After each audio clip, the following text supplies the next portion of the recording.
Klein. Here. Smith. I take it that was Smith you just mentioned, so it was. Yes, Smith. Yeah, here. Okay, approval of the agenda and order of business. Are there any questions about the agenda from members of the board or concerns about the agenda from members of the board? And I don't see any. So if there's no objection, the agenda is approved. And we move on to our consent agenda, which includes 3 items: the approval of minutes, the approval of personnel recommendations, and the approval of financial statements for November 2020. Are there any board members that wish to remove any of those items from the consent agenda? All right, seeing none, those items stay on the consent agenda. Trustee Klein, you're going to be abstaining from this vote, I assume, because one of the personnel recommendations involves that. So we'll call a voice vote on approval of the consent agenda items. So all in favor of passing the consent agenda items, say aye. Aye. Any opposed, say no. The motion passes and those items are approved. I don't want to oppose, but I just want to mention for the record that the minutes should state that I've abstained from the vote rather than a unanimous. That's right. Yes. You're correct. Thank you. We move on to reports and we start with Dr. Hitchcock. Good evening. Good evening. President Hoyta, members of the board, staff, and community. I would like to first start out by taking this opportunity to acknowledge the Oak Park High School football team, led by Michigan Football Hall of Fame coach Greg Carter. The 2020 Oak Park High School football team went 1-9 in the regular season, but overcame many significant challenges due to this unprecedented time in our history. It was a good lesson for all of us in resilience and perseverance. They never gave up and kept their unwavering commitment all the way through to the state quarterfinals. Although they were defeated in the quarterfinal game against De La Salle High School in overtime last Saturday, they remain regional football champions, and we cannot be prouder of their hard work to get there, both on and off the field. They worked tremendously hard this season. I would like to thank the coaching staff, the administration, our district nurse, and volunteers, Drs. Flake and Burns, for assisting with the rapid testing that had to take place in order for them to compete in the postseason. I would also like to thank you, Coach Carter, for being here this evening, and would like for you to introduce your student athletes and share any comments that you may have about the team and or season. Well, thank you very much. I really appreciate being here. Like you mentioned, this was a really unusual year for us. Started in June with us having to practice under certain conditions and taking temperature checks and all those things every day. That was definitely necessary. I think if I had $1 for every time I told one of my kids to put his mask back on, we'd be all wealthy. I really, really enjoyed this team. Had some great leaders on this team. We were 0-6, and our team stuck together. You know, our motto all year was that, we're going to be a tough out when the playoffs come, and we certainly were. If it wasn't for a few bounces, lucky bounces, De La Salle would have been defeated and we would have played in the championship game. But I'm extremely proud of these young men. We've got some seniors on this team that actually were injured just about the entire year, came back to help us during playoff time. When these days, most kids opt out and decided they want to go to college earlier. These kids really wanted to play for Oak Park High School, and we're always going to be indebted to them. I'll start off by introducing them. Rayshawn Benny, who's a senior captain. He'll be attending Michigan State University. Are you here, Rayshawn? I'm here. How you doing? We have Marlon Dawson, senior linebacker. I think he's on this call. He's also going to college on a scholarship to Miami of Ohio. I'm here. Very good. Jalen Mines, senior safety captain, will be attending the University of Toledo. How y'all doing? I'm here. Our quarterback who did a fabulous job this year, James Burnley, who has offer in from Lawrence Tech and several other schools that he's considering. The signing day isn't until next Wednesday, so I don't know where he's going to wind up, but he did a tremendous job for us. He's one of the few that stayed healthy all year, and I don't know how he did, because in the beginning of the year, as a lot of people can attest, there wasn't a whole lot of blocking for James, but he hung in there and he did a great job. And when we became whole, he really was able to show his true colors and all the things that he can do. We also have, I think on this call, Amari Harris, a senior receiver who made the catch of the year in the Churchill game with a minute to go. He flat out went and got that football and gave us an opportunity to play in a semifinal game. Is Amari here? I don't think Amari's here. Also, we have our running back, Davion Prim. I know he was on the call earlier. I think he's still here. He's a senior running back who will be attending the Michigan State University as well. I just want to thank these guys publicly for what they did. You know, some of the seasons have been kind of difficult. Kids are changing, but this is one of my favorite teams. Although we weren't winning a lot of games early, we showed what we could do later. But this is one of my favorite groups because they stuck together. You know, there was no finger pointing. There was it's your fault type of thing. They just hung together and they knew at the end of the year we're going to be a tough team to beat. And I want to congratulate them guys and tell them how much we care about them, and they'll be forever remembered in Oak Park football. All right, way to go. Way to go, Coach. Thank you. All right. All right. Oh, go ahead.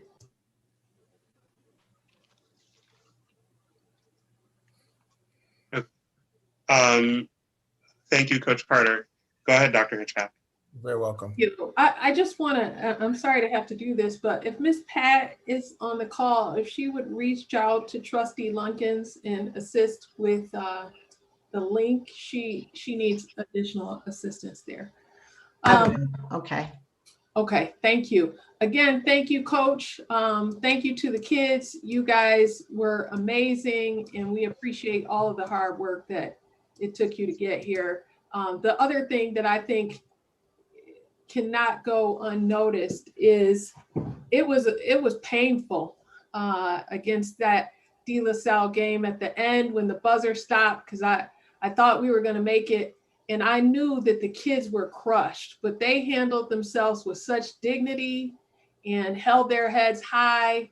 I also want to recognize the De La Salle kids that, you know, some of them stopped the cheering and went over to put their hand on the back of their opponent and sort of, you know, lift them up. So I think our kids were very classy, handled themselves with great character, and we couldn't be prouder of them. So thank you again for being here, and thank you for all of the students, and congratulations to all of the students with all of those amazing opportunities to go on and play at the next level.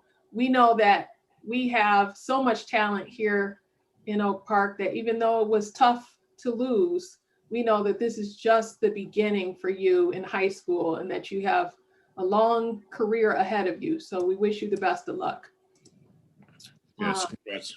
Congrats. Thank you, guys. I appreciate you. All right. Pleasure. Great job. Representing the city of Oak Park and the school district of Oak Park. Great job. Great job, Coach. Great job, young man. Thank you, Coach Carter. Thank you. Thank you. Now you guys are more than welcome to stay, but if I were you, I might log off, but I don't. If you would love to stay, we would love to have you. So you make the decision, Coach. Well, you have a great evening, guys. We know All right, you take do a care. good job. Congratulations, coach and team. Thank All you. right, Coach. All right, team. Good job. Thank All you. right. Okay. All right. Couple other quick things to report. I would like to make the community aware of the virtual elementary parent coffee. It will be held on Friday, February 5th from 10 to 11 a.m. The elementary principals have been hosting these coffees regularly, and they invited me to attend. So I'm looking forward to meeting more parents at the elementary coffee and being a part of their virtual experience. Additionally, we are in the process of working on our virtual kindergarten roundups. So there will be a district-wide elementary kindergarten roundup, and then each individual elementary school will have a separate roundup to just share a little bit of information that is significant to their buildings and displays their character at their individual schools. I'd also like to thank Mr. Mercer, our K-12 science instructional coach and planetarium supervisor, for planning many Black History Month celebration events in partnership with the Microsoft Black History Month experience. We also know that Mr. Mercer hosted the event with Ambassador Young on MLK to celebrate and honor MLK Day. And we very much appreciate all of the work that he has done to facilitate these experiences for our students during this time. We are thrilled that Oak Park will be bringing 12 of the world's top Black History museums to classrooms in the district virtually in recognition of Black History Month. And this is what Trustee Elvin and Smith may think is a shameless plug, but I'm going to plug it nonetheless. Speaking of Black history, I would be remiss if we did not acknowledge the pride that I have, as well as many other people across the country have, in having our first Black and South Asian woman serve as vice president and be arguably the second most powerful person in the country and in the world. So congratulations, Vice President Harris, for making history. Additionally, we may have many people joining us on the call today to learn what our up-to-date recommendation is for our return to school plan. After much thought, deliberation, hopes and dreams around getting more of our staff vaccinated, we decided that, and data, some of that data you have seen and will see, of surveying our parents and students and our staff, we believe that we need additional time to make a decision. We anticipated providing the community with information tonight about our return to school update. But we have decided to postpone that update until the February 8th board meeting. As you all know, if you've been following COVID-19, and it's hard not to, it is a moving target, an ever-changing list of variables. And just when you think you've made the right decision or you've settled on a decision, there's another factor that comes into play. And so as we get new information and continue to send information out to our staff about vaccines, and partner with the Oakland County Health Department epidemiologist and lead nurse, and of course our wonderful district nurse, we just feel that we need more time. So we're looking forward to coming back to you, the board and the community on February 8th. However, we remain committed to the health and safety of our students, staff, and while at the same time doing what we can to be creative to balance the needs of our community. So we will provide additional information on February 8th. And that is all I have this evening. Thank you. Thank you, Dr. Hitchcock. Are there any board members who have questions for the superintendent? Okay, seeing none, we move on in our agenda to Mr. Barr. Good evening. Just one quick item is on January 15th, just 10 days ago, the state held their January Consensus Revenue Estimating Conference, and I've shared some of that information with you, or Jamie has. Happy to report, and they're very happy to report that they have a significant amount of money at the state level. whether it's the general fund, general purpose, or the school aid fund. In the past, we would look and go, great, there's a lot of money that's coming to schools. Now we just don't know what's going to happen. We'll find out. We think around February 11th is when she's going to do her budget message, the governor. On or around that, of course, it's a long budget process, which likely is not done in June. But the economy in Michigan has recovered extremely well from COVID. So that's all I have tonight. Thank you. Thank you. Any question? Do any board members have questions for Mr. Barr? Okay, we move on to Ms. Diglio, or Ms. Baptiste, sorry. We move on to Ms. Baptiste. That's okay. Good evening, everyone. So I will start with a brief overview of the return to in-person learning surveys, the perception data.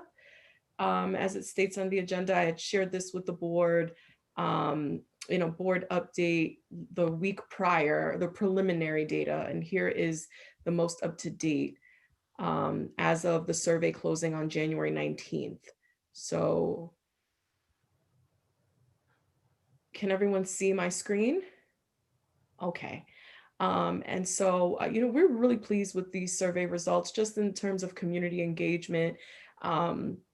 We had, and this is and counting, because although we closed the survey for our data purposes, we leave it open for people to still answer survey questions, but we do have a cutoff for when we disaggregate our data. So as of January 20th, 8 a.m., we had 77% of Oak Park families, which is roughly, for our count, for the purpose of this data, 2,315 families. We're excluding the alternative education program and virtual academy. That would, not that we're excluding them, but just for the purpose of, they are already virtual as it stands for the remainder of the year and moving forward.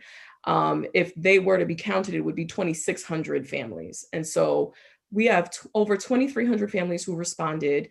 The distribution of where all of those families, what schools they're responding from, and the breakdown of the number of students that would be returning. What we have is according to grade level, what that would look like. It's roughly 973 students that families identified as coming back to in-person learning, the option that they would select.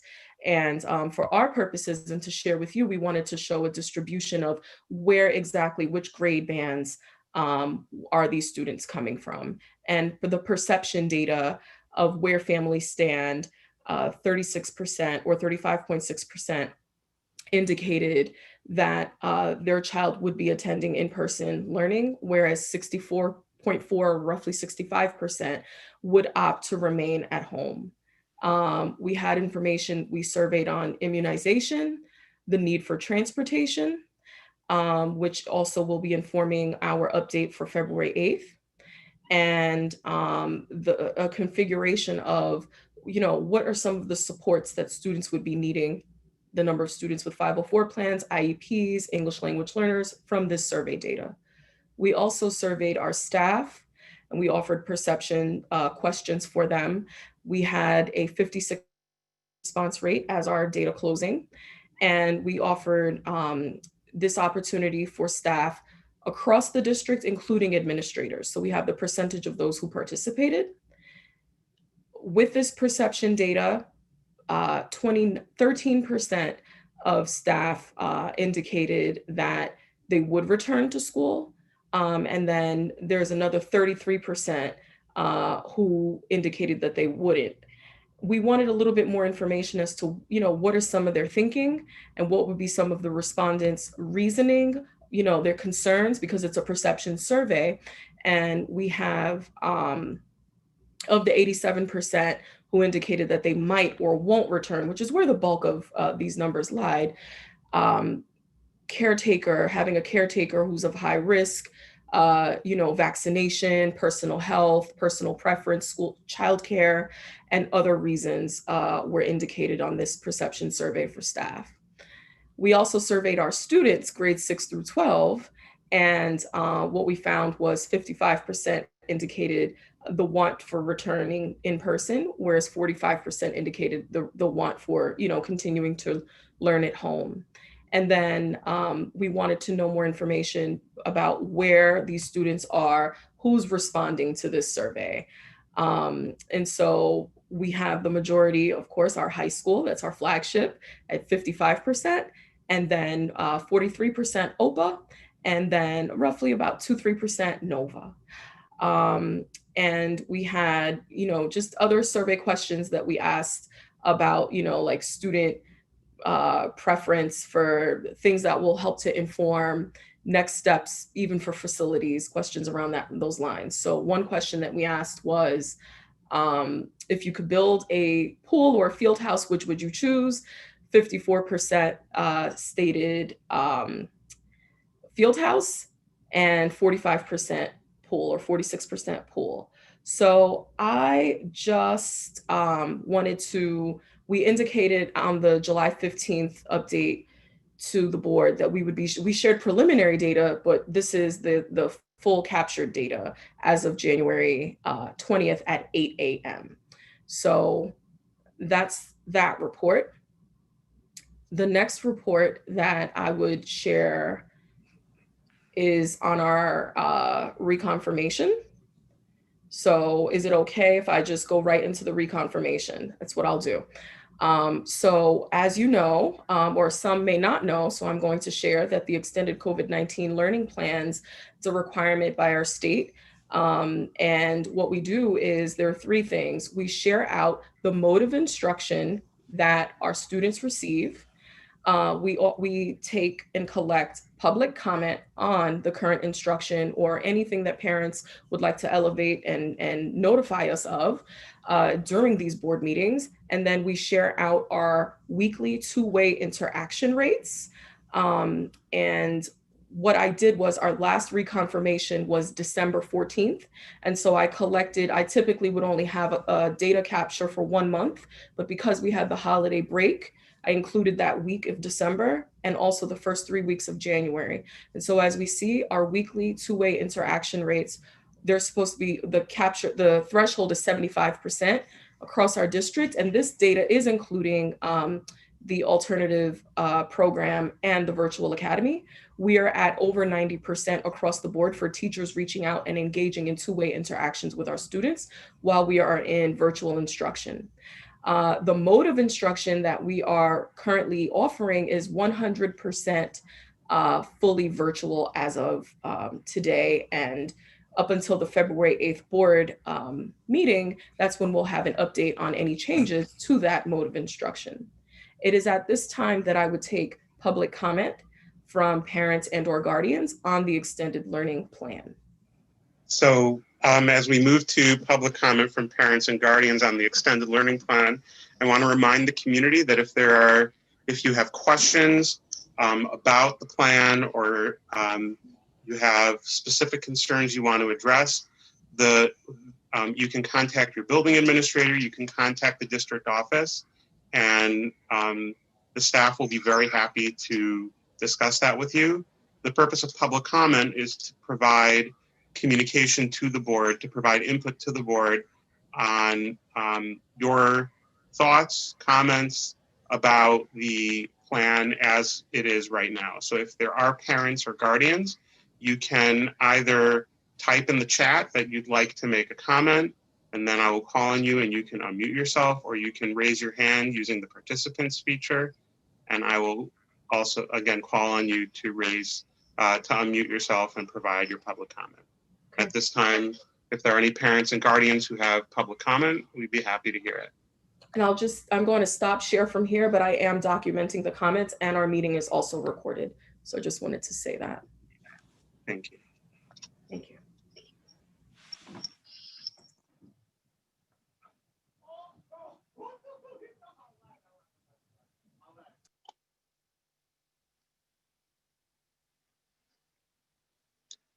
Okay.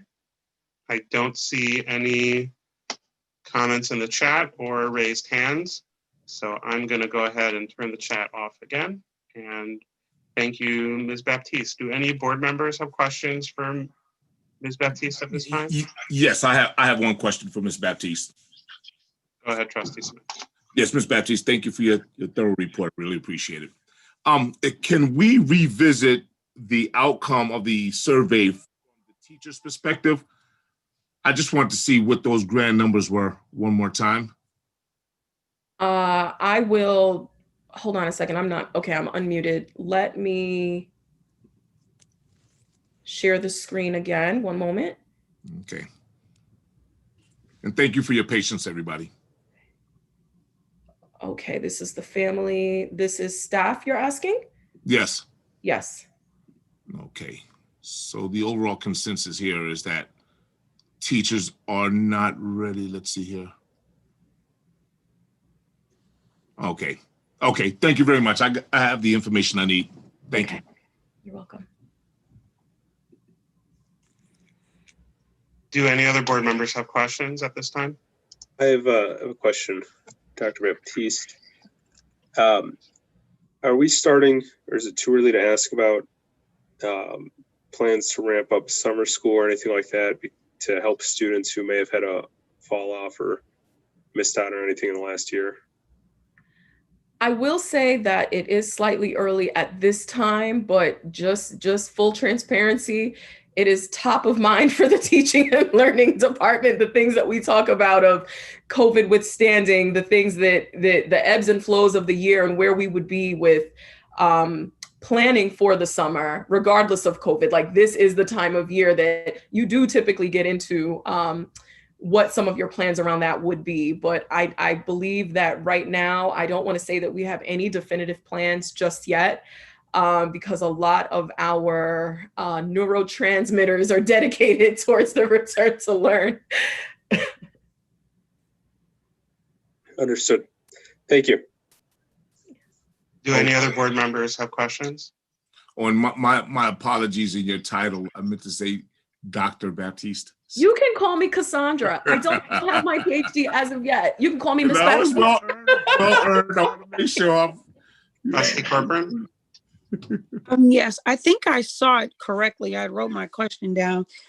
My question was who was asked in regards to the survey, and I think you reposted what Trustee Al had wanted you to see again. Is that what that survey came from in regards to the pool? Yeah, so we surveyed paraprofessionals, all of our ancillary staff. When the survey went out, it went to all staff, and so this does not include central office staff, but our paraprofessionals, our counselors, our psychologists, our school administrators, anybody that actually works in a school building had access to the staff survey. So the athletes, I mean the coaches as well? They should have, because they would be on the teacher line. Trustee Corcoran, are you asking specifically about the question regarding the pool and the field house? Yeah, I was. Oh, that was specifically our student survey. And so what we did was, if you're in the teaching staff, we sent a specific email to all teaching staff to please share this survey for your grades 6 through 12 students. Okay. So that was students only, that was not staff included in that? Right, yeah, that's what my question was in regard to the percentage of, how you got the percentage of the pool versus the field house. Yes, and we also were even more specific in that question, high school students only. Okay, thank you. May I ask, Mr. Go ahead, Trustee Goodwin. Ms. Batista, one of the things that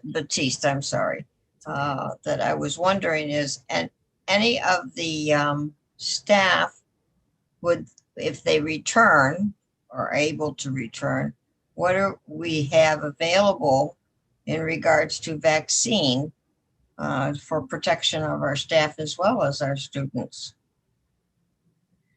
Are you asking, can you ask the question one more time? The vaccine to be made available to staff? Yes.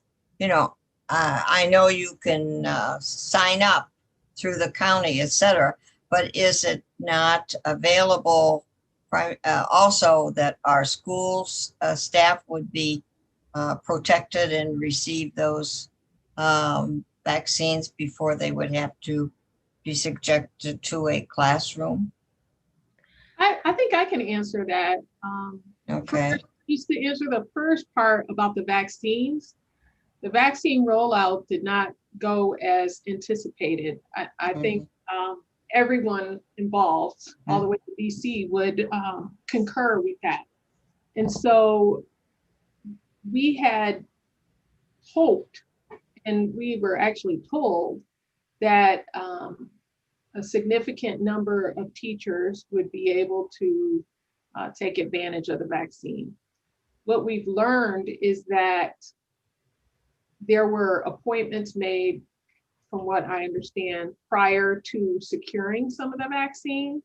So teachers and any staff members, educators in general, not have access as much as the Oakland County Health Department initially anticipated. So the availability is spotty.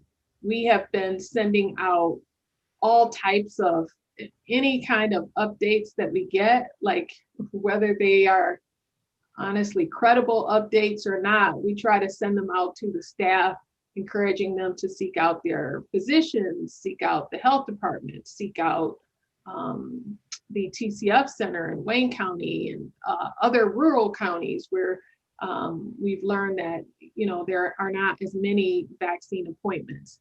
So all of those efforts are being made to attempt to get our teachers vaccinated. To answer the second part though, and I think your question was getting at, shouldn't we wait or shouldn't we have a percentage of our staff members vaccinated before we consider returning? And of course, it would be healthier for as many staff members to get vaccinated as possible. But we're not in a position where we're able to require staff members to get vaccinated. Okay. And there are some staff members who may, you know, choose for various reasons, personal or medical or otherwise, not to get the vaccine.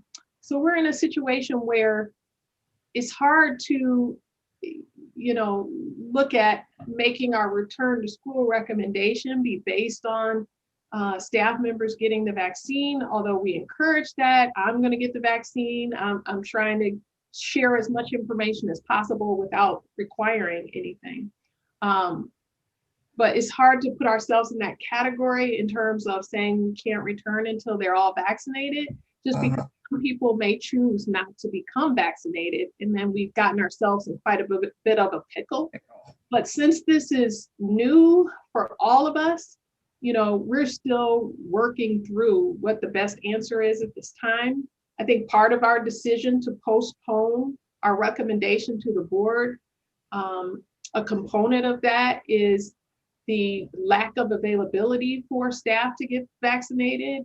And we had hoped that that would be different at this time of the year. So that's a really long answer, but that's what our thinking is at this time. You know, which is consistent with other school districts throughout the state. I know no one is, that I'm aware of, at least this on a listserv of multiple school districts throughout the state, are requiring staff members to get vaccinated. Okay.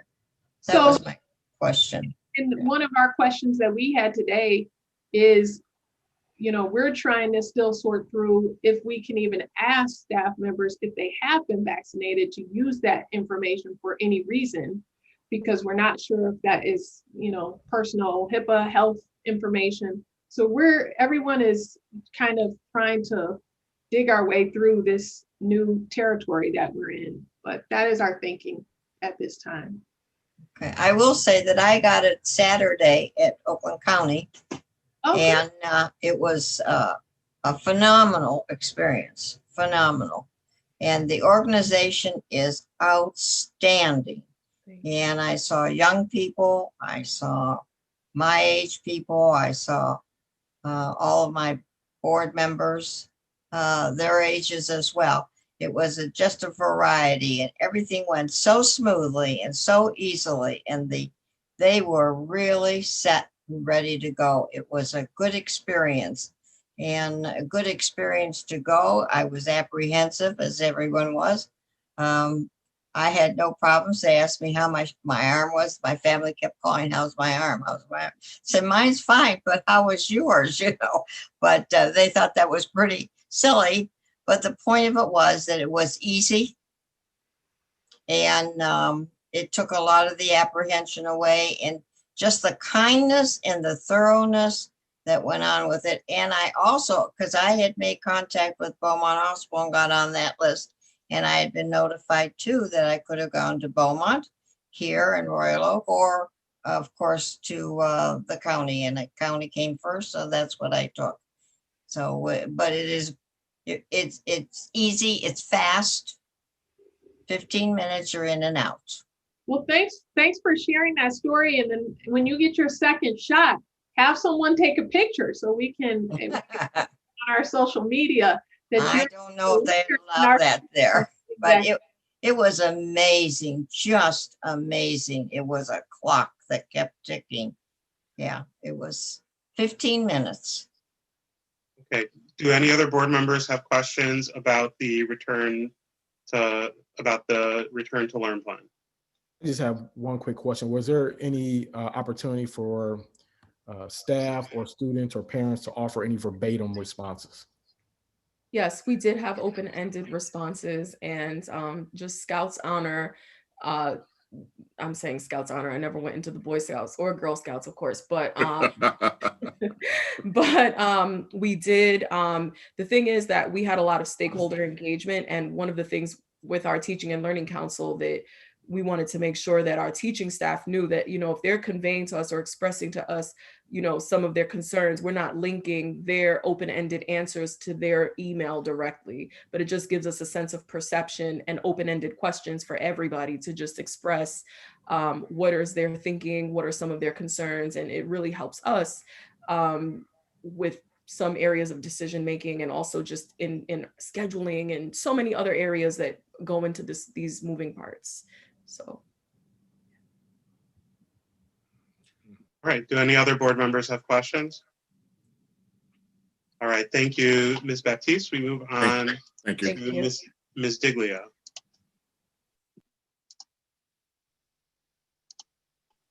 Good evening, everyone. I don't have really a long report other than to remind everyone that we still are providing free COVID testing every Wednesday from 10 to 6 at the high school. So if anyone on this call or in the community have the need to get COVID tested, that is still ongoing. And just to add to our previous conversation, I wanted to mention that as a part of a partnership with our staff, we are not counting any absences against them if they need to miss school for a vaccination. So we set up a process so you can't pick your appointments, and we don't want our staff to miss opportunities for appointments. So we have set it up that if they have to miss an hour or so to go to their vaccination appointments, it's not held against their attendance. So that's one way we're trying to make this smooth for everyone and encourage folks to not let there be any obstacles in their way. And that's all I have for this evening. Thank you. Carol, Yes. Thank you. Go ahead, Trustee Klein. are those rapid tests or regular tests? They were starting with regular tests and moving to the rapid tests. Henry Ford was doing their own tests on the tests. So if I could, Mr. Klein, I will see if they moved into that phase and then follow up with the board. All right. Thank you. Thank you. You're welcome. Other questions from the board? Okay, thank you. We move on to public participation. And before Secretary Lunkins reads the public participation, I again want to remind the community that if you do have specific questions about something specific or concerns, please feel free to discuss those with your building administrator or to contact the district office. In this public participation, we're asking for one-way communication with the board. So anything that you would like us to know about, to consider as we move forward on the action items in today's meeting, or any other item coming in front of the board, this is the time for it. So Secretary Lunkins, can you read that, please?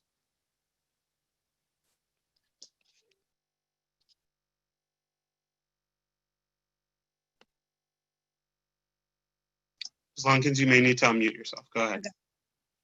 Members of the audience are invited to participate at board meetings prior to the business portion of the meeting, following conclusion of report, and prior to adjournment of each meeting.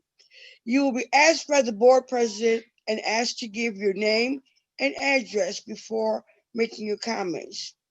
Please present a concise statement of your concerns. The board president may choose to limit your presentation to 3 minutes, so in order for all who wish to speak may have the opportunity to do so. Thank you for your cooperation. We welcome your input and welcome you and appreciate your presence at our meeting. Sorry about that.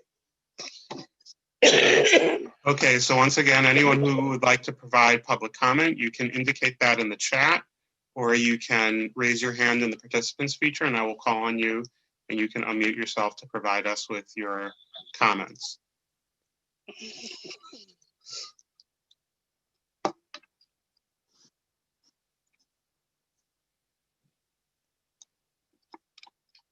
Okay, I don't see any comments at this time. So we'll move forward on our agenda with the action items. And we'll start with action item 6A. Mr. Elvin, can you read that, please?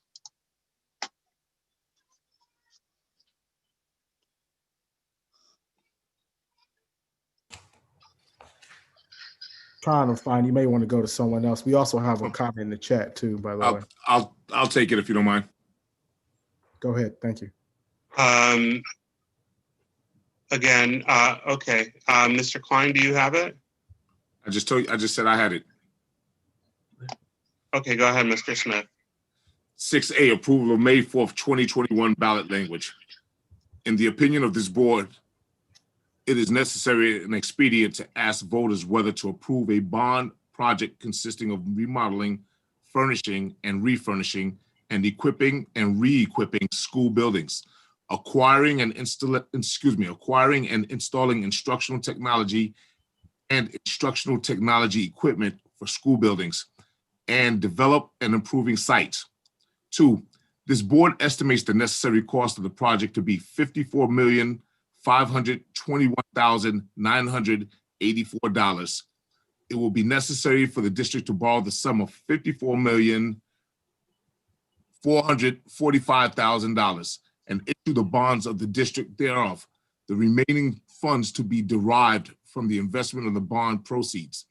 4, this board intends to submit a proposition at a special election to be held on Tuesday, May 4th, 2021. 5, on or before 4:00 p.m. on Tuesday, February 9th, 2021, the board shall certify any ballot proposition to be submitted to the vendors at such election to the election coordinator or coordinators designated to conduct elections within the district, the election coordinator. Now, therefore, be it resolved that a special election of the school electors of the district to be called and held on Tuesday, May 4th, 2021. Okay, is there a second? Support. So moved by Trustee Smith, supported by Trustee Lunkins. Do any board members have questions on the action item, on the motion?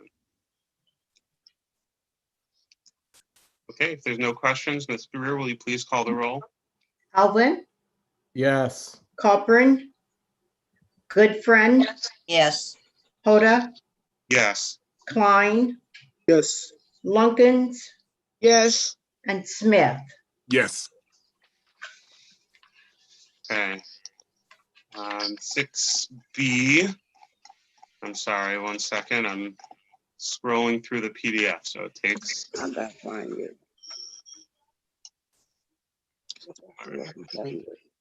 Oh, just FYI, the board book is back up. Okay, thank you, Trustee Smith. So 6B is about subcommittees, and as I emailed to the board, we can move ahead with appointment of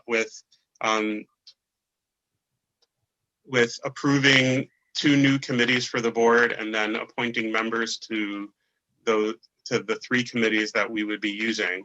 But we also have the option of staying with a committee of the whole model. So I wanted to have that discussion amongst the board because, unfortunately, after speaking to all the board members about what their preferences were for committee appointments, we can't, we have about 6 people who want to be on one committee and not a whole lot that want to be on the other 2. So in order to accommodate that, we can either do it as I proposed in my email to the board, or we can go ahead and stick with a committee of the whole model. So what is the board's desire? Other board members have? Yeah, President Hoyer, my suggestion is that if we can't come to a consensus and it seems to be ineffective, that we remain as committee as a whole. That's if the board members, if we can't move this expeditiously because for one reason or another, then that's just my suggestion. Okay. Other board members have thoughts on that? Yeah. Mr. Holder. Lunkins. Okay. How many people are you putting on the board? Are we putting 3 people on each committee? Or are you putting more? We cannot put more than 3 people on a committee. According to the open meeting, we can only have 3 people on each committee. Okay. Can you tell us what you have chosen so far? So again, I did email that to the board last night, and we can go over that if we do decide to go ahead with committees. I will go ahead with that, but I also wanted to, I also wanted to lay the option on the table for the board if we wanted to stick with committee of the whole. Does it have to be an all or nothing, President Hoyda? In other words, we have one committee that lots of people are very interested in. Can we leave that committee to be decided as a whole, but also appoint the other 2 committees? And have 2 committees instead of 3? We could do that if the board wanted to do that. I'm in favor.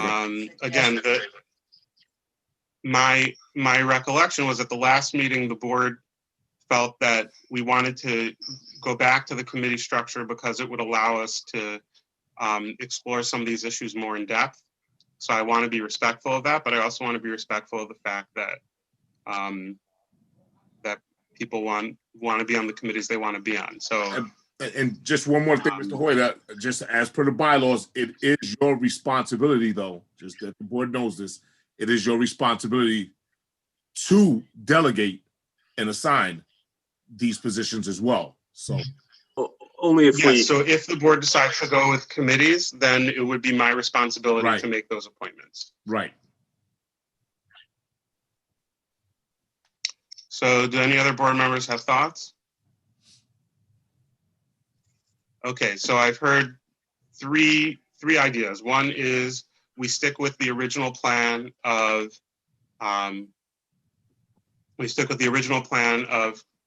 having 3 committees this year: a committee on policy, a committee on district culture, and a committee on community engagement. A second idea was to not have any committees this year and go with committee of the whole. And then a third idea was to have only have those 2 committees, the district culture committee and the community engagement committee. Is there, so I guess before we bring a motion, I just want to get a sense of the consensus of the board. How many people would be in favor of the first option of sticking with 3 committees as we had originally planned? If you could raise your hands. Yeah, I'm raising my hand. Okay. So that seems to be the consensus. So then we're going to go ahead with the action item for the Community Engagement Committee. So that would be, so I'm going to read that motion. Resolve that the Oak Park Board of Education form a subcommittee of the board for the purpose of community engagement. Support. Moved by myself, supported by Trustee Lunkins. Are there any questions on that? Okay, Ms. Greer, can you call the roll, please? Smith, Yes.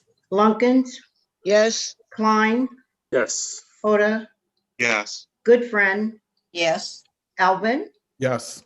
and Culperin. Yes. Okay. And as president, I will appoint to that Community Engagement Committee Trustee Maxine Goodfriend, Trustee Al Alvin, and Trustee Claudette Lunkins. And does someone want to read action item 6? We don't need an action item for the policy committee because that is already in our bylaws. right. So appointments for that committee are Trustee Al Elvin, Trustee Don Corcoran, and myself, Trustee Menachem Hoida. And then do we have an action item for creation of a district culture committee? Does someone want to read that one, please? Yes. District Culture Committees, subject 6B, make recommendations to the board to establish a positive culture among Board of Education and organize ways for the board to connect to informal settings. That doesn't sound like a motion. It doesn't. It's not. I don't know that there's a text here, but the text would be presumably resolved that the Board of Education select a Right. resolved that the Board of Education select a Create. okay. Resolved that the Board of I'm Education sorry, so create I'll offer the motion. Resolve that the Oak Park Board of Education create a subcommittee of the board for the purpose of district culture. Support. Okay, moved by myself, supported by Trustee Lunkins. Are there any questions on the motion? So again, the motion is to create a subcommittee of the board on district culture. Ms. Greer, can you please call the roll?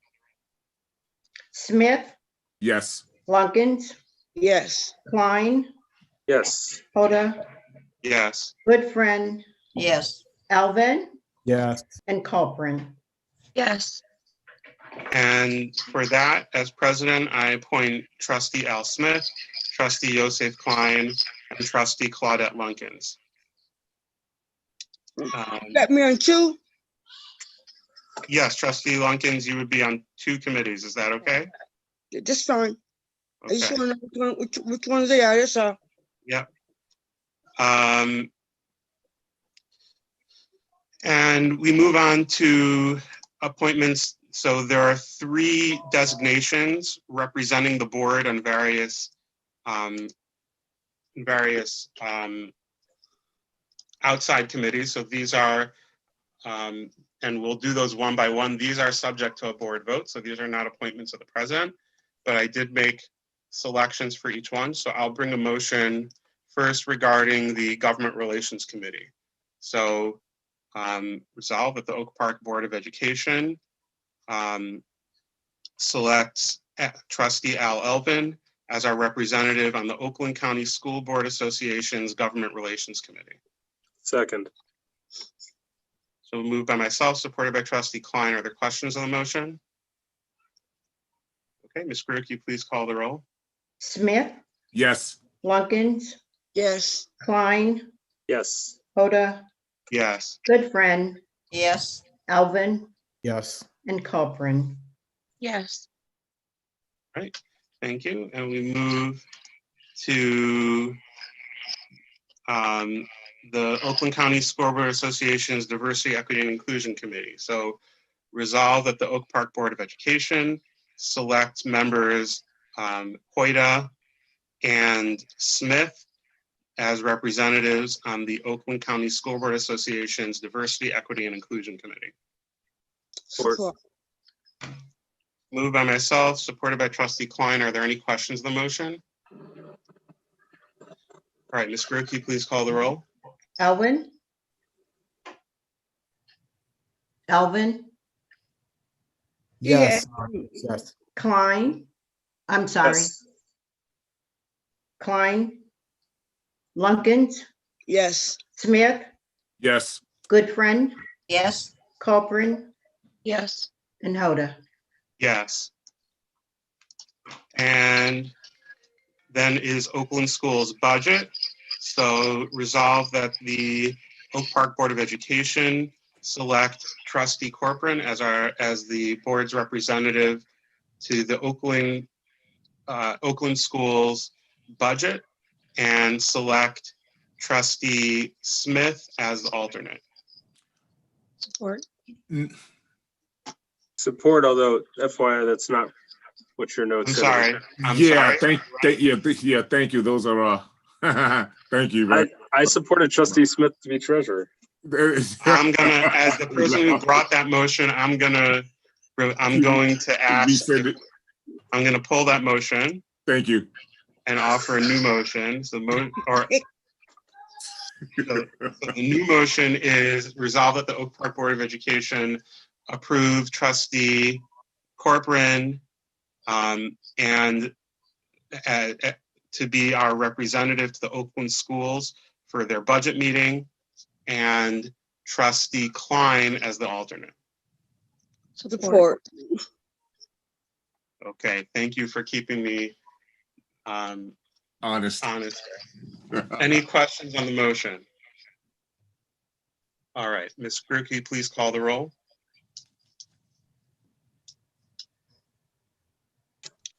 She's on mute.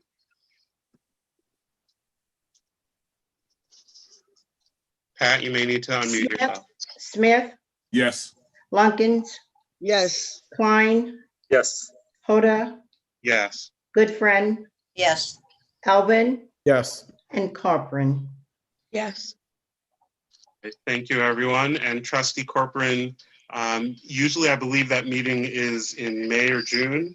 So you'll receive that information and attend that meeting, bring back the information to the board. And then once the board votes to either approve or not approve the Oakland Schools budget, then you will represent us at that meeting to express the board's vote. Understood. And if you're not available, then trustee Klein will fill in. All right, we move on to action item 6C. And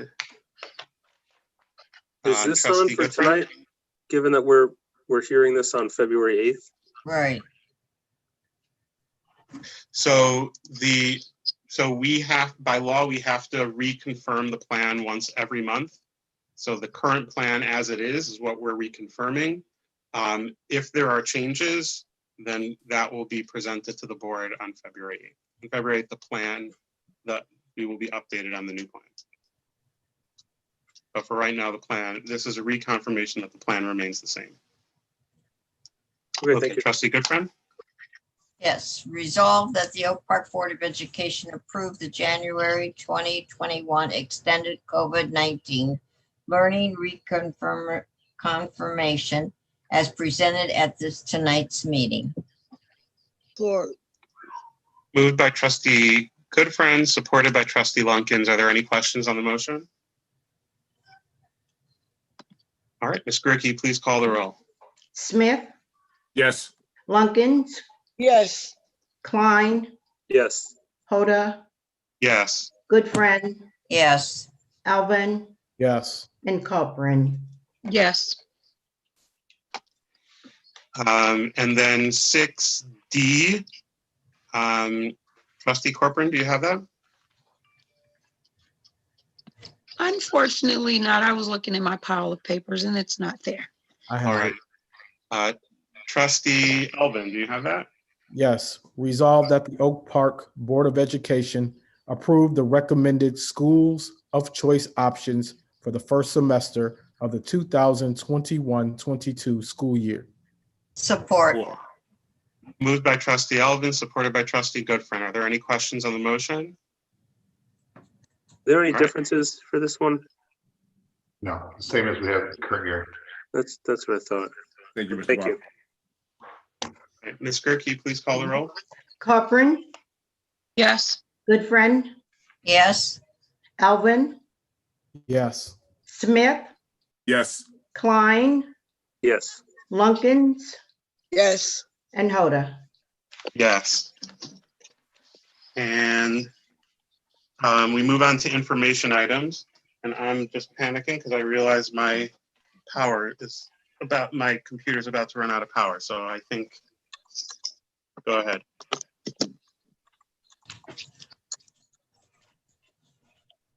All right, now I found the plug. Sorry about that. So the first one is security company contract. Is that you, Steve? It is.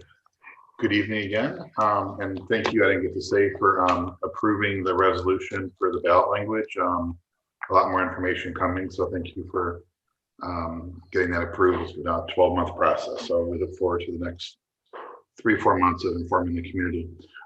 Enclosed in your packet is a draft of a security service agreement with DM Berg Group, who is our current security service provider. As you know, they've been in the district since 2010, and their contract expired actually during the middle of COVID back in June of 20. We did 3 big things, well, really 2 large things in this, in these services. One is we changed the expectations and the prerequisites and the responsibilities of the school safety director position, which you've seen a posting on this, I believe a couple weeks ago. And those interviews have, I believe, started with DM Berg and will be involved in any final selections. Much more than that, though, as you see further down on the cover, is we gave significant compensation increases. Actually, DM Berg is, but we're paying for it as a district, to all staff that would be acting as security officers in the district. They had been paid at $9.75 to $10.50 an hour outside the director, which honestly is wrong. It's just wrong. So we brought a rate up after looking at what other districts and businesses are offering. If we want a high quality candidate to work with our students, to work with our staff, work with our community, we have to offer a competitive wage rate. So the competitive wage rates you see in your packet range from $13 an hour to $16 an hour. That's an increase from $9.75 or $10.50 an hour for everyone except for the director, which is going to $25 an hour. So those are the primary changes in terms of staff that we're expecting. We think we're going to get a different staff pool. This is probably going to be staffing. I'm not sure, but there could be some that want to come back. There's some that maybe have other jobs by now, since many of them haven't worked since May. I'm guessing some of them have other jobs. It's been 8 months. Nobody ever thought we'd be gone for this long from school. Also in your packet is a security service agreement. This is under legal review on our side, and this will be tweaked slightly, is my guess, with our legal counsel, which you will see a final copy when it comes before you in 2 weeks on February 8th. So that is all we have for you tonight, is on the security company contract extension. Thank you.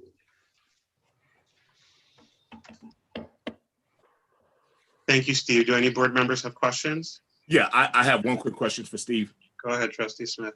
Yeah, Steve. So last year, or whenever the last time we had the contract for DM Berg, was that contractual? Was that written into the actual contract agreement that we determine the base rate, or the existing rate or the base rate for the contractors? I mean, for the extended security personnel under the director's guise.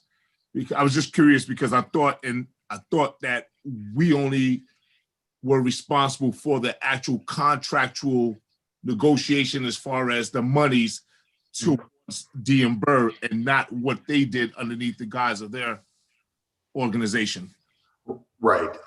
So from every agreement, whether it's transportation, custodial, Mr. Smith, good question, security, any of the contracted companies, yes, they are paying the wages. We're paying the company a check every month. Right. But they determine the wage. I don't want to say we determine it. They do because they're the employer. Right. But whatever we decide we'll pay, they're more than willing to pay in terms of staff. Okay. If we said we wanted to pay everybody $25 an hour, they'd be more than happy to pay everybody $25 an hour because you're going to get a different employee for $25 an hour than you would for $13 an hour. But you look at competitive positions in other school districts and other businesses and other types of organizations for things. An example is, I remember like 4 years ago, we had to raise custodial wages significantly because Providence Hospital was paying $14 an hour for people to deliver food trays down the hall. Right. Well, would you rather deliver a food tray or would you rather clean a school? So we had to adjust wages to the market. And so they determine the wages, the hourly rate in conjunction with us in terms of what the district is willing to spend out of the budget to come up with attract excellent candidates. Okay. All right. Thank you very much. Appreciate it. Thank you, Mr. Smith. Thank you. Are there any other questions from board members? Trustee Corcoran. I have a few questions. The first question is, Mr. Barr, how are you?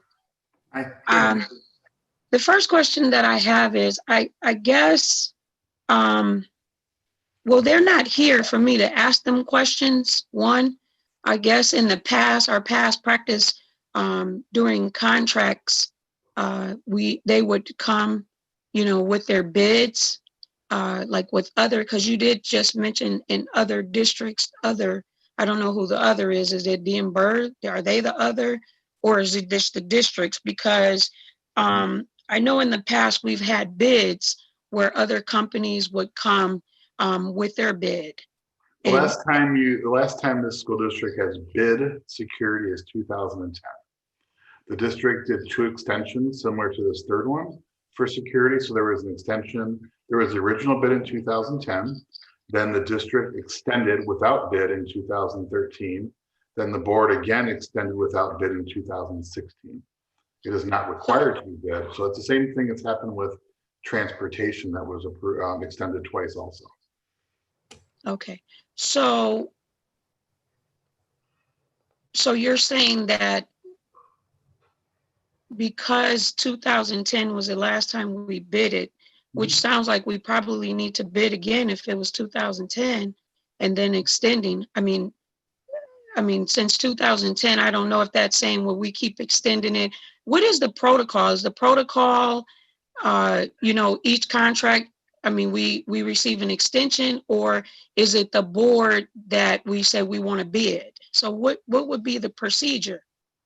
Because I wasn't here in 2013 and 2016 when it was extended. So by law, you are not required to bid these services after the first time when all these contracted services started back in the late 2000s, early 2010.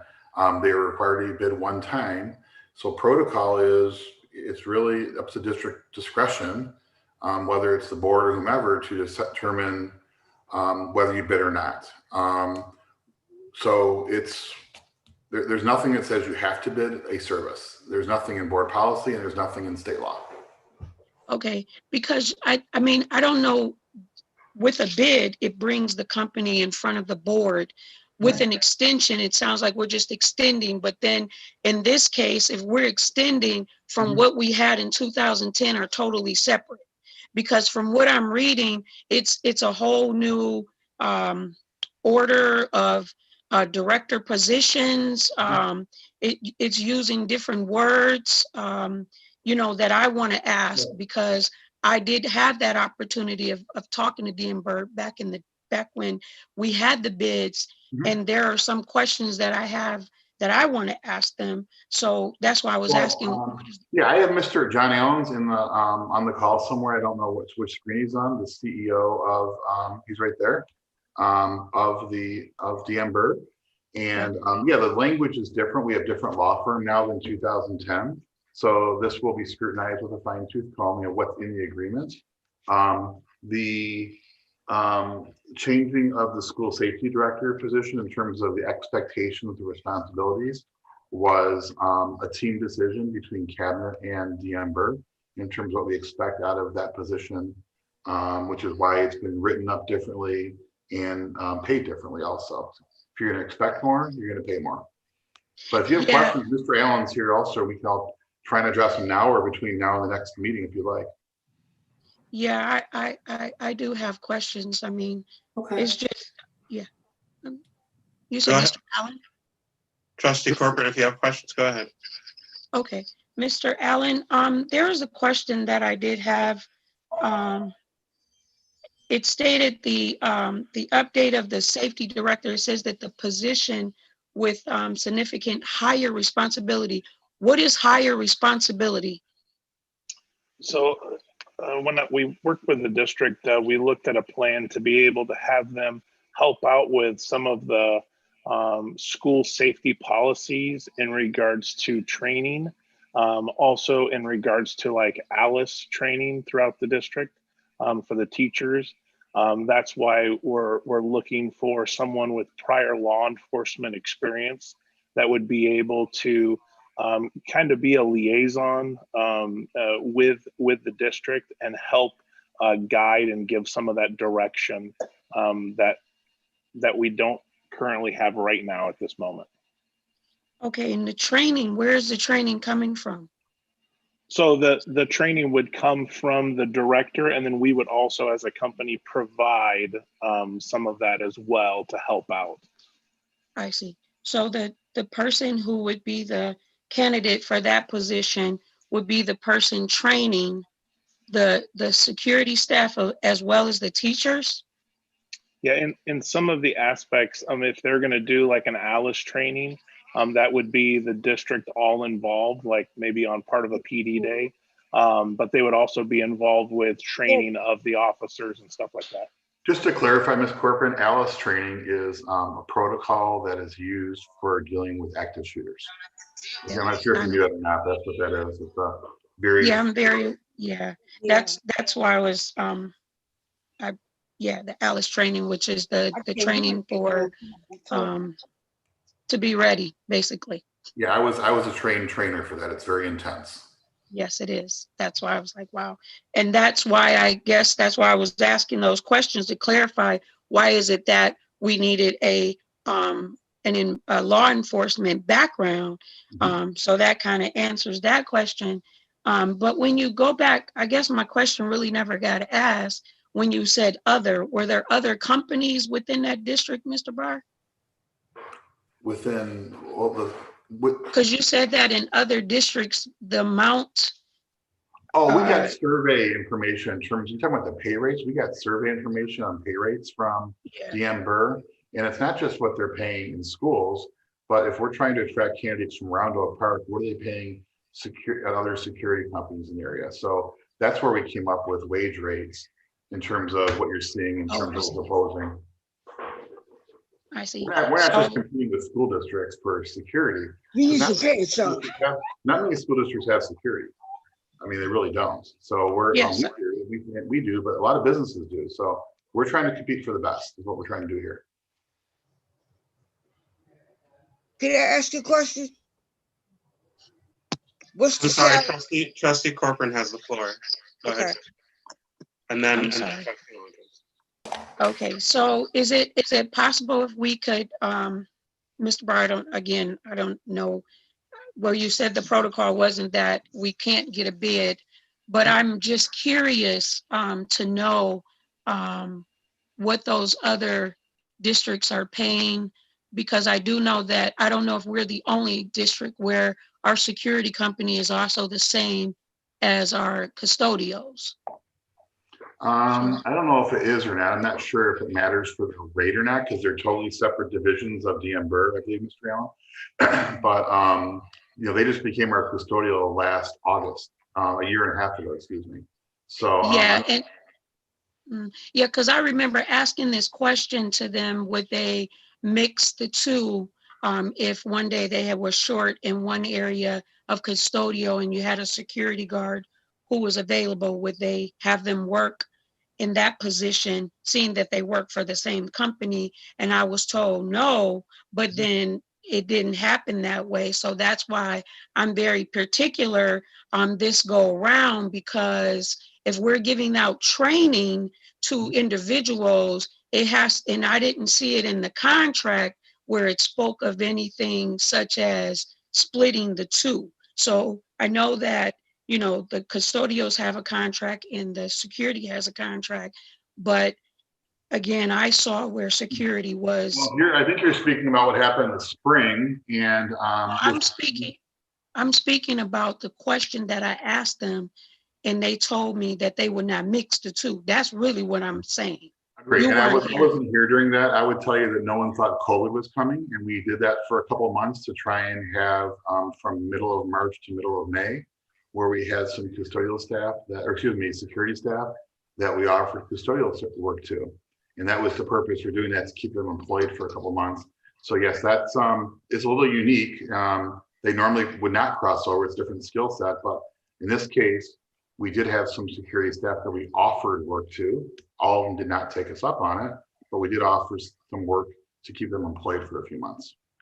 Yeah, unfortunately, I wasn't speaking of that. I'm speaking of before you joined our district, there were some of that happening. But I just wanted to just ask that I just would like to see other bids or other companies with you know, with a bid to the district other than extension to that matter. Because if we're looking for, you know, the experience of a law enforcer, I just feel that we should, you know, ask other companies. That's it. Okay, thank you, Trustee Corcoran. Trustee Lunkins, and then Trustee Goodfriend. I had a question on the salary. What is the salary for these individuals? In the cover memo on Ms. Lunkins is it's an hourly rate, anywhere from $13 an hour to $25 an hour. So if you're an elementary security officer, it's an hourly rate of $13 an hour. And they also receive benefits. If you're the director, the top end, it's $25 an hour. I told you to stop. And that's for the people, it's the same salary for the people that you're training now. I remember John asked you a question, and you said something about having someone come in with a police background. Right. What is the salary for that individual if they come in? $25 an hour. They're going to accept that $25 an hour? John, do you think it's a competitive salary, $50,000? You know, you're going to get people that are retired police officers in a lot of cases. They're already drawing a pension. Don't forget. John, do you think that'll draw a competitive? Well, you know, John, what you're drawing, but is that a competitive salary, John? Yes, it is. And actually, when we posted it, we had over 30 people apply in less than 5 days. And we have done interviews and narrowed it down to 5 top candidates, and some of which are amazing. Very, very good for the district.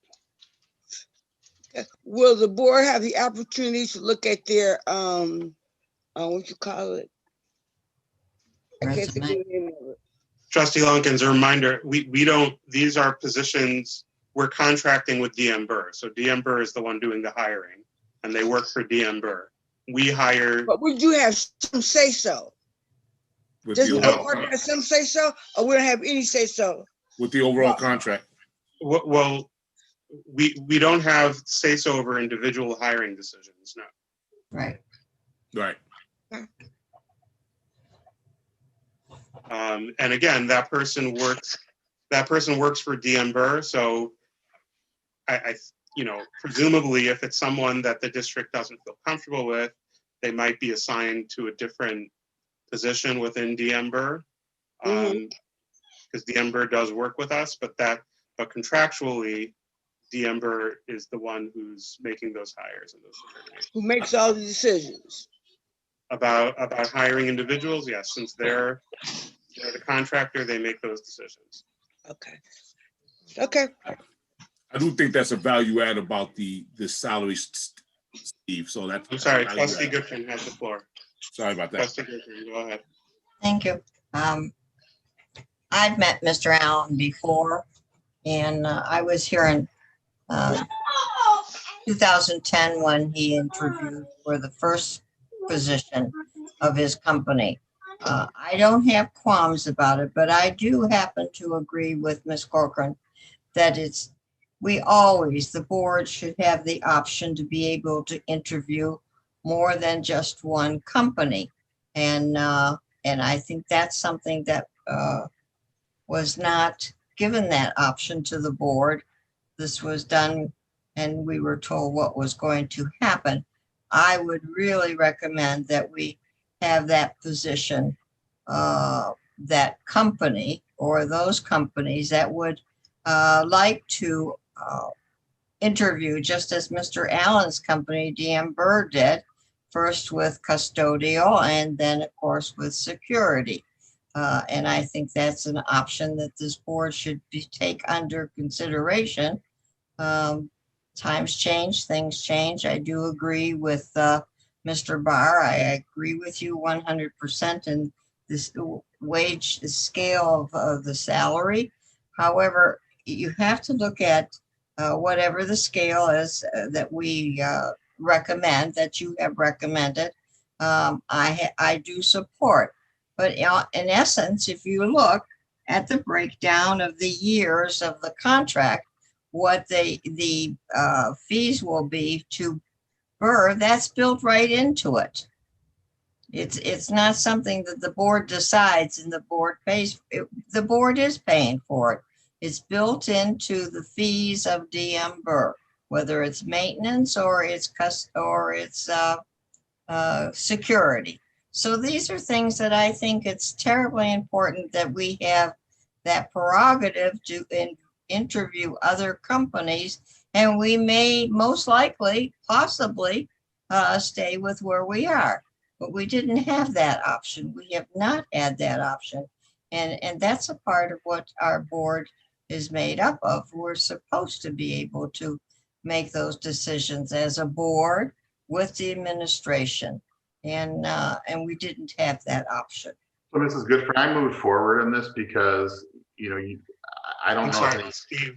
I just want to clarify something. Trustee Goodfriend, the board does have this is a recommendation from the administration, and the board does have the option of deciding not to approve the contract if board members want to do that. And if that's the case, then the board would go ahead and bid it out. But that's up to the board. That's up to the board to decide. But that's, excuse me, Mr. Hoyer, I happen to agree with what you're saying partially.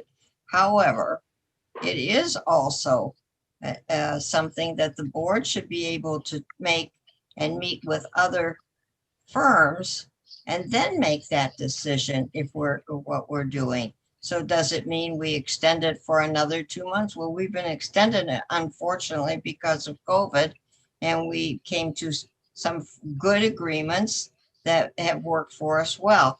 But I do believe that we have to look at what's out in the communities and the country and be able to select it, not to say we're not going with DM Burr, but to say we want to open it up to other firms that would like to interview for this. That's all I'm saying. If there are 4 members of the board who want to do that, then we could go ahead, then we could certainly do it that way. Thank you, But the Mr. recommendation from the administration is in front of us. Trustee Elvin. Yes, thank you. I have a few questions because I'm kind of newer here. So, Mr. Barr, you noted that the last time we bid for this was 2010. I'm just curious as to like how many times you can extend before you go through a bid process, or does it go like in can it go in perpetuity? Or I'm just curious because I don't know. There is nothing in state law or board policy that requires you to rebid ever after your first time for these privatized services. So just as the board decided in 13 and in 16 to not rebid security, they had that option. Just like the board decided in 13, 16, and 20 to not rebid busing services they can do it again. So, I follow the thing of, you did these last 2 extensions, we did 3 extensions with transportation. If we want to try and open school up in the near future, we need to have a security company. So there's nothing that says you have to rebid it, but there's nothing that says you don't either way. Okay, and in general, what's been the feedback from the services we've received from D and Burr? Have we been pleased with them, or what's been kind of the general feedback from you all on that? Well, I've been, honestly, I was here for 2 months until we had COVID shut down, or 2.5 months.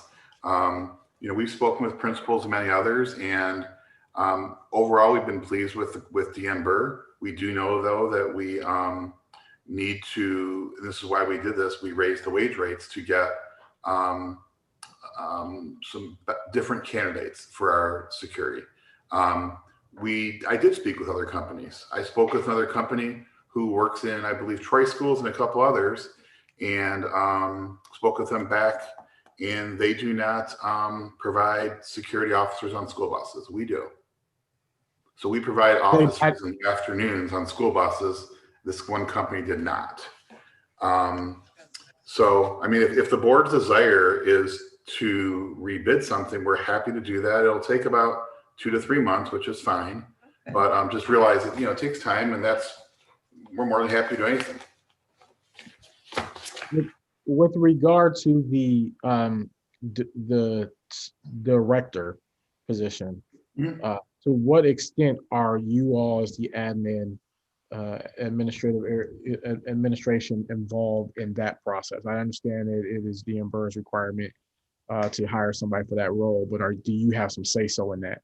We will be involved in the final interviews of their finalists, which is similar to what we would do for a custodial company. If we were hiring a dispatch or a head transportation director, we would be involved with the kind of the lead person that would be assigned to the account. So we'll be involved in the final interviews for that position. We do not get involved in the other officers. That's something we don't get involved in. Just the lead. That makes sense. And then my last question is, I assume just like you noted, they would ride on the buses. Their workday hours are such that they're there when staff leaves and make sure staff gets out okay and things of that nature at the end of the day. That's correct. They're there. And actually in the past, they've been there for long hours, and of course it's different with COVID lately, but they're there to ride buses home. They don't ride in the morning, they ride in the afternoon. And many are there after school for after school activities. Like maybe there's tutoring. And then there's others there also in the evening for sporting events, whether it's home or away. All right, thank you. Yes, I would like to add to that. Can you repeat your question about working with the other security staff? I think Barr's response was something like, we're primarily working with the director. Can you repeat your question there? Because I add to that. You're referring to my question? Yes, yes. Okay, I asked, to what extent do you all, as the administration, which is, it's your purview to use this company. So to what extent do you all as the administration have some say-so in a security director hire? Not necessarily any of the other officers. I wouldn't expect you all to be involved in that downstream, but for the security director. Yes, we have, I guess I can chime in and piggyback a little bit more, that I've made it clear that we would be consulting with John Allen on any final security director role. And my hope is that our principals will be involved in the security staff that are in the individual buildings, because they will be working in partnership with a co-supervisor model, in that they're taking direction from the principal as well as that lead safety director. And I would assume that the salaries we're planning to pay are competitive with what other districts pay their security personnel. It's competitive with school districts and other businesses. And I would say in some cases, it's even better than what others are paying, because we want to make sure that we get a high quality candidate. So that's where I had John Allen set me rates of surrounding businesses and school districts. Absolutely. Thanks, Mr. Alvin, for your questions. Trustee Smith, did you have a question? No, I just wanted to inform Steve that I thought that was value add by we being able to ask for that salary rate for these new officers moving forward. So I didn't know if we had that from the last contract, but I do think it's a value add at this time. So thanks, Steve. All right. Trustee Corcoran and then Trustee Goodfriend. No, I was just curious, what districts were you asking? Or, I mean, comparing, I'm sorry. Let me pull that up for a second. John, do you happen to have that handy? I can give me 1 second. I can pull it up, Ms. Corcoran. 1 moment. Mr. Hart, I didn't hear the question. We were looking at not just districts, but there were people working in areas like in Farmington, Livonia, Pontiac, Troy. And again, you're looking at an unarmed person. If you're paying for an armed officer, you're going to be paying more. So these are not just schools, these are businesses you're looking at. So it's really from all the areas around us, Warren, Southfield. I have it if you would like. Sure. So in Farmington, 1450 was the starting. Livonia is $13, and then it goes to $16.50. Pontiac, $14. Troy, $14. Detroit location, some were 11, some are 14. Bloomfield Hills were 14 and 15. Some positions in Troy were 12 to 20. Southfield were 12 to 20. Warren was 14. Do you want me to continue going on? Well, I was just curious in our areas that are compatible to our district, for the high schools, for the, that's more compatible to Oak Park, such as, like Southfield, Berkeley. I think Pontiac is, on the same scale as where we are compatible to those districts, even regarding our learning with our students. We can provide you those. Because I know that 98% of our students, if that number's changed, I do know that we have, children that are either being bused or through the urban communities such as Detroit, Inkster, Pontiac. So I'm basically the rate I get, but I was, seeing like, because there are other things such as their training or, these companies, are they doing the same training as you? I'm comparing the whole company as a whole to what DM Bird is offering us as well, not just the pay. So Pontiac is actually at $13.50 right now, and River Rouge, which I would also compare similar to your district, is at $13 an hour. Okay. Again, I get the pay because I do know that the pay has risen from, I just remembered in 2010 when the contract, came through Oak Park. I know that the pay has risen from then to now, but I guess I'm just really, again, I'm sorry, I just have to stress this, that I just feel that other companies should come with bids to see what they offer with DM Bird, seeing that we have extended, this long to where that I'm curious to know what other companies have that you all might not have, or what you have that they might not have, and just to give that opportunity for the community as well as the students as well. Thank you. Trustee Goodfriend and then Trustee Alvin. Thank you. I do agree with some of what Trustee Corcoran has said. And I do have to question something else that's been said tonight. Mr. Barr said just a few seconds ago that this is an armed person. Unarmed, not armed. Well, that's not what I just heard, but it has to be unarmed because we were really quite determined about that. But I happen to agree that it's our prerogative and time for us to see what other companies are offering. And then again, when we say we have security on our buses in the afternoon. It's true, because we take the children to the Detroit line, and there was difficulty at times, and that's why that was put into, it wasn't for our youngsters that live in the city, but it was when we were taking children home and out of side of Oak Park.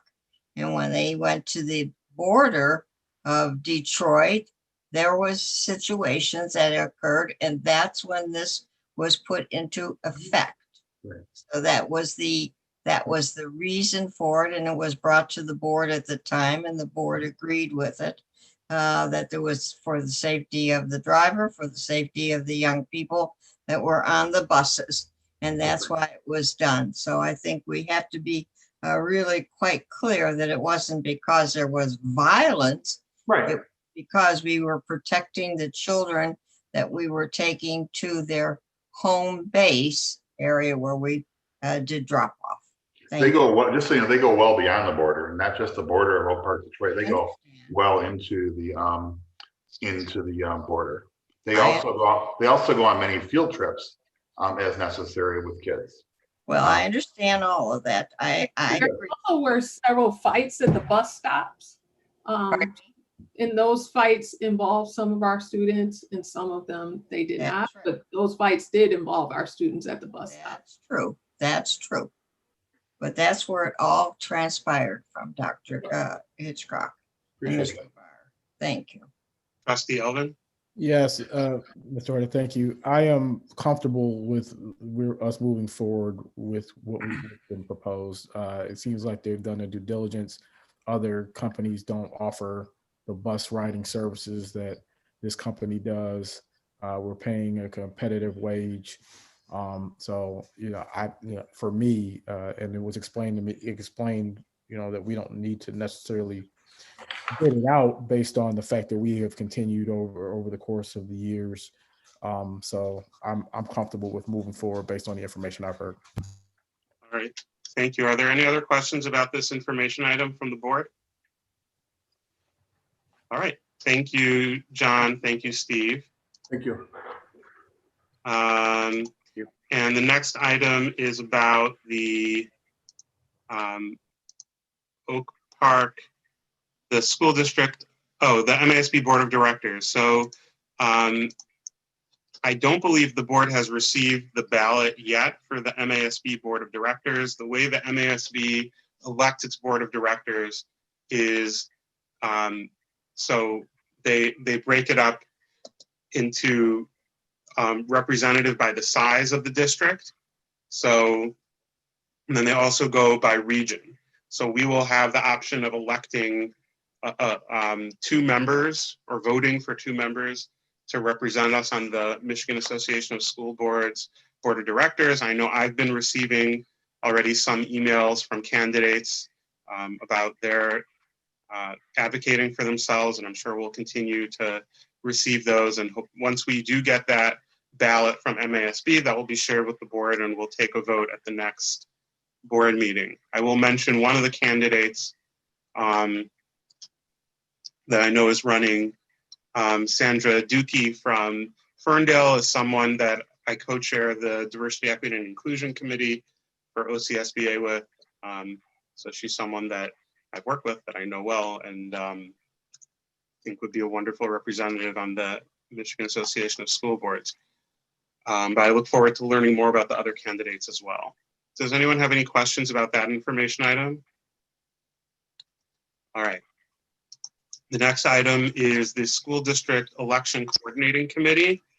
I don't know if there's someone from the administration that wants to talk about this, but this is something, so I think it's every 4 years, the county clerk meets with the city clerks from the 3 cities that Oak Park School District covers, which are Oak Park, Southfield, and Royal Oak Township, and to agree to that they will administer our elections. So we have an election coming up in May, and that was approved, and that information is provided to the board. Does anyone have any questions about that?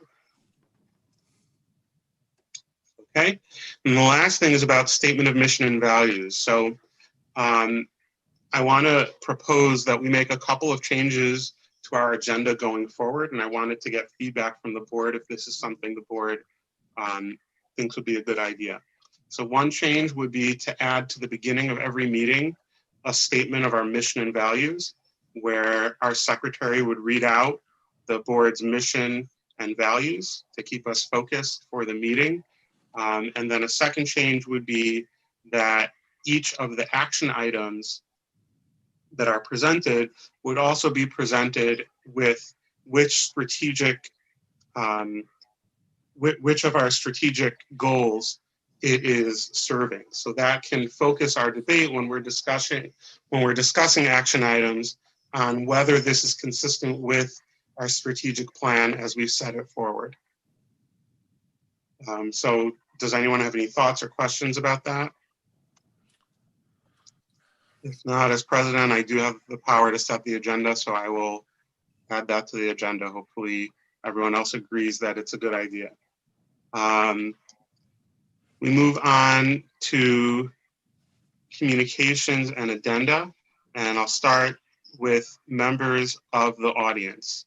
So if there are members of the audience that would like to provide any feedback to the board at this time, please indicate by raising your hand in the participants tab or typing into the chat that you'd like to speak, and I will call on you. You can unmute yourself.